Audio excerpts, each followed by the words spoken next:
Ohio State beats Texas and is going to the national championship. There's so many takeaways that you can like really sit on in this game.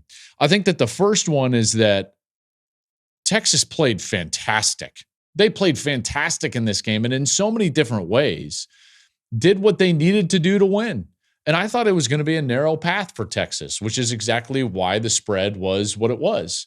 Ohio State was playing great coming in. And they were a supernova Death Star of a team coming in after that Rose Bowl where they dismantled Oregon. And it was going to take a very specific game plan. It was going to take a very specific path for Texas to go and beat this Ohio State team. And they were right there. They traveled that path. It was such a good game. And Ohio State didn't play particularly well in this game. Not from a field position standpoint, not from a penalties standpoint. Offensively, you look up and they had 7 punts in this game, which you wouldn't expect with the way that they played against Tennessee and against Oregon. So, what does it come down to? Small mistakes. If you make small mistakes in big-time games, you generally lose. And that's what both of these games actually ended up having. And there were a couple of big mistakes at critical times for both Texas and Penn State. And it's the reason that both of those teams ended up losing. Texas gave them everything they could possibly handle. I mean, Ohio State is reeling for a lot of that game. And there's a moment there in the fourth quarter, I'm like, you know what? This is going to go the Longhorns' way. And then it just didn't because of a couple of mistakes. And they always make the difference. The two ones that we'll talk about, obviously, are going to be you've got 1st and goal at the 1-yard line in the fourth quarter, and they don't get any points out of it. And then the screen pass touchdown to Travion Henderson right before half. You talk about a backbreaker. Let's go with that one first. Obviously a massive play. And Texas had just grabbed all the momentum because they did exactly what I said that they needed to do in our preview episode. I said they needed to survive the first quarter, and they were able to do that. And Ohio State looked like the better team and the faster team, and they were dynamic in the first quarter in the first couple of series, and yet they were only up 7-0. So Texas is sitting there and it's like, hey, we're one snap away. We're a special teams play. We're a tipped ball. We're a turnover away from being in a position to have a tie ball game. And so they've got to feel great about that. They survived the first quarter, which was their first order of business. Remember, I said in the sequence of a lot of dominoes, the first one was going to have to be surviving the first quarter, and they did that.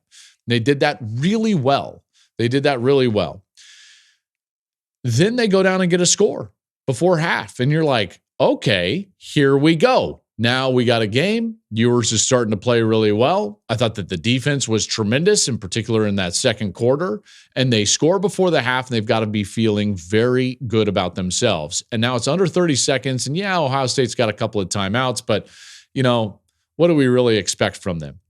All you have to do at that point, you don't have to play prevent defense, but you certainly don't want to artificially create or manipulate your own structure to create a vulnerability. And that's exactly what Texas did. And I got to tell you, they're going to sit there and they're going to watch that film and they're going to think to themselves, why in the world did we blitz a corner inside of 30 seconds of the second quarter? And the screen goes right to that spot because, listen, in that moment, okay, I believe, if I'm not mistaken, there were 29 seconds left. That's what's in my head. I think, again, I just got done watching the game. I think there was 29 seconds left in the second quarter. I believe Ohio State had 2 timeouts. And I was watching with a group of buddies, and I'm sitting there, and I thought to myself, someone said, like, hey, they're going to try to get aggressive here. And I was like, they'll probably just do some sort of like draw or screen. And if it pops, they still have a timeout and maybe they can get into field goal range. That's legitimately what we see all the time in that situation. And honestly, you cannot blitz there. You cannot blitz. They're begging for you to create a vulnerability in your own defensive structure. in order to take advantage of it. And that's exactly what happened. They throw a screen pass to TreVeyon Henderson after Texas has kind of like sent the corner, and it pops and it goes the distance. And it's like, oh my goodness, that is a massive mistake. That is a massive mistake from Texas. And yet, in that second half, it looked like they were going to overcome it because Will Howard was not playing well for Ohio State. Ohio State's offensive game plan was not dynamic. It was not creative, in large part due to the way that Texas was playing, in particular over and rolling coverage towards Jeremiah Smith. But Texas's defense was completely stifling that Ohio State offense, completely stifling.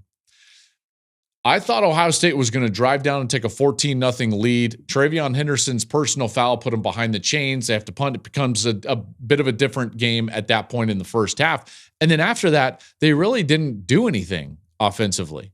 Not until the long drive, the 13-play, 88-yard drive in the fourth quarter, took about 7:45 off the clock. And that was the only other drive that they did outside of the opening drive.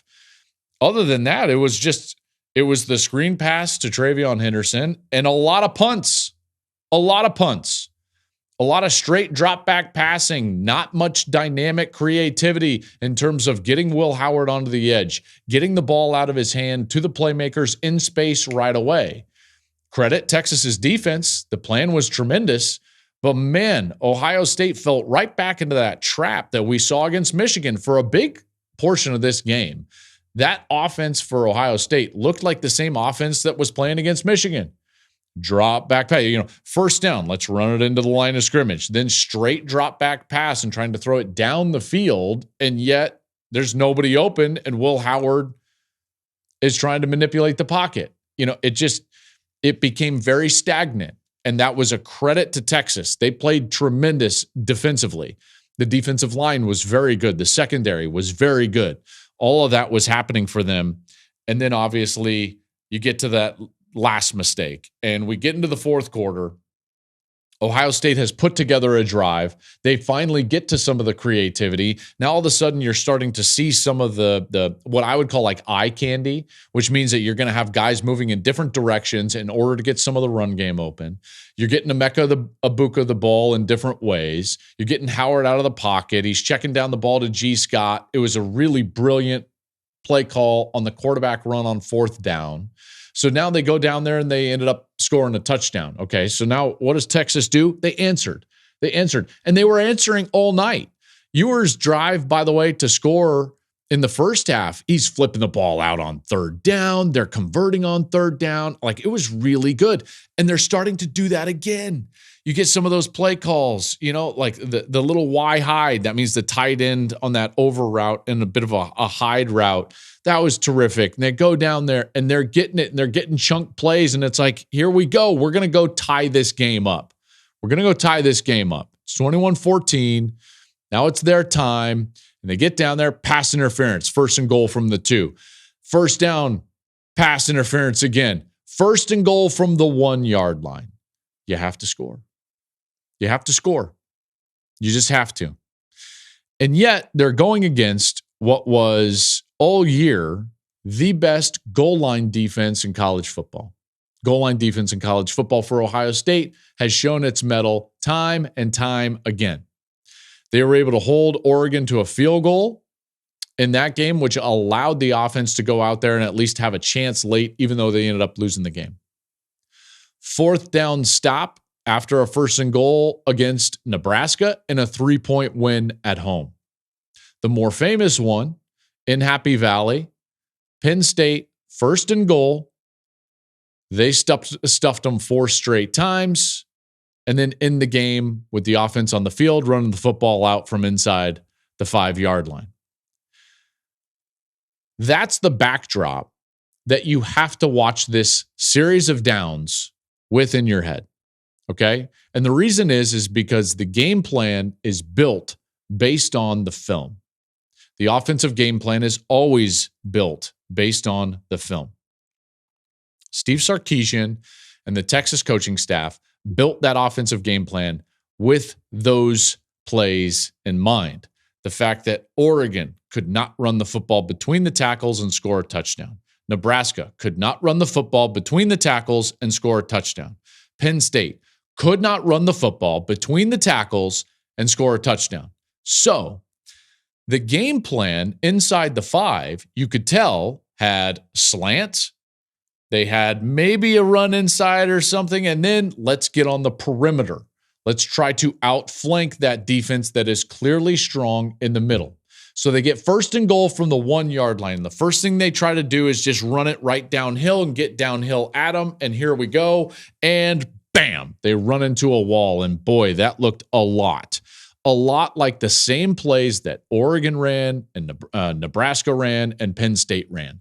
So Steve Sarkisian is calling the plays there, and he sees that. Now we get to second down from the 1-yard line. Second and goal. And this is the play call that everybody's going to talk about because they run the toss sweep to the left and it gets blown up by Caleb Downs. Really good play from Caleb Downs and that defense, but it pushes them well outside of the 5. They lose about 5 yards. And now all of a sudden you're third and goal from outside the 5 and it becomes a passing game. You know what ends up happening, but let's just talk about why do we run toss sweep on second down? Everybody on social media is going to take off on that play call. Everyone's going to say Steve Sarkisian cannot do that. There's no way he can do that. But I would just offer this as a glimmer of a defense of Steve Sarkisian.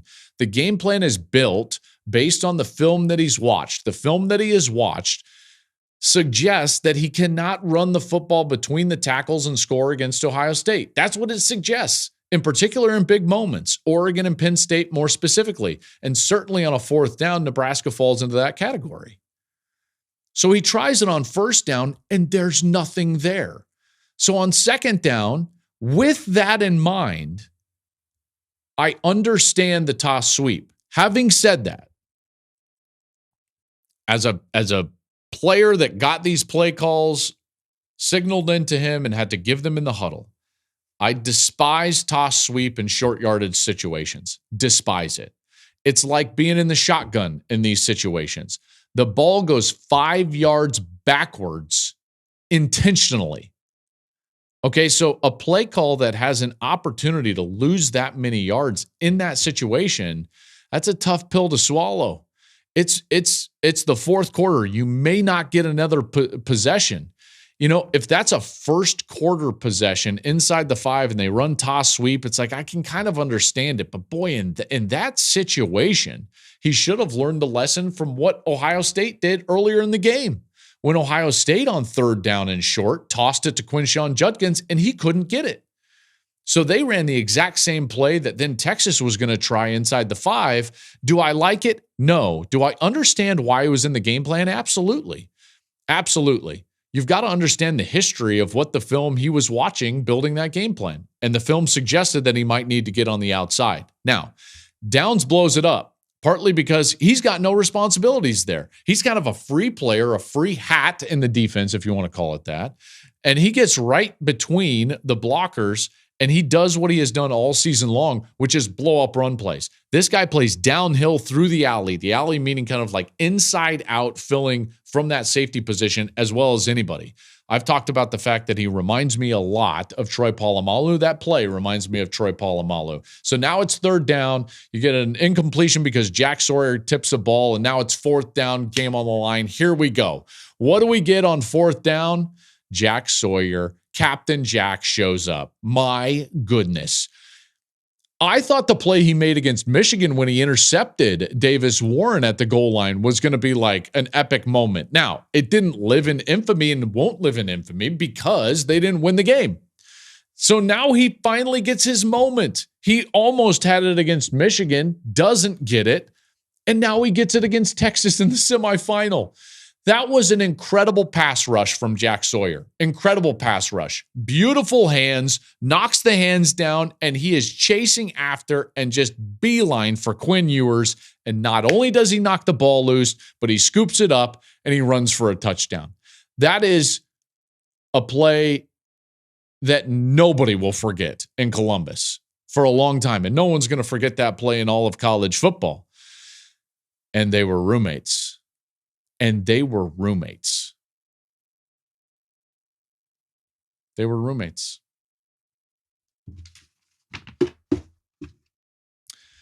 Jack Sawyer will never pay for anything in Columbus ever again. Ever again. I can't remember a defensive play that was that impactful that was made by just like one guy. Maybe, oh gosh, the Steelers Super Bowl. Didn't they have a play kind of like that? I think that they did. If I'm trying to remember, I think Harrison had a play like that in a Super Bowl. If I'm not totally misremembering, but Sawyer strip, sack, scoop, and score all on the same play. Stuff dreams are made of. And he's an Ohio kid. He was a 5-star recruit that was one of the first players in his cycle to commit to Ohio State.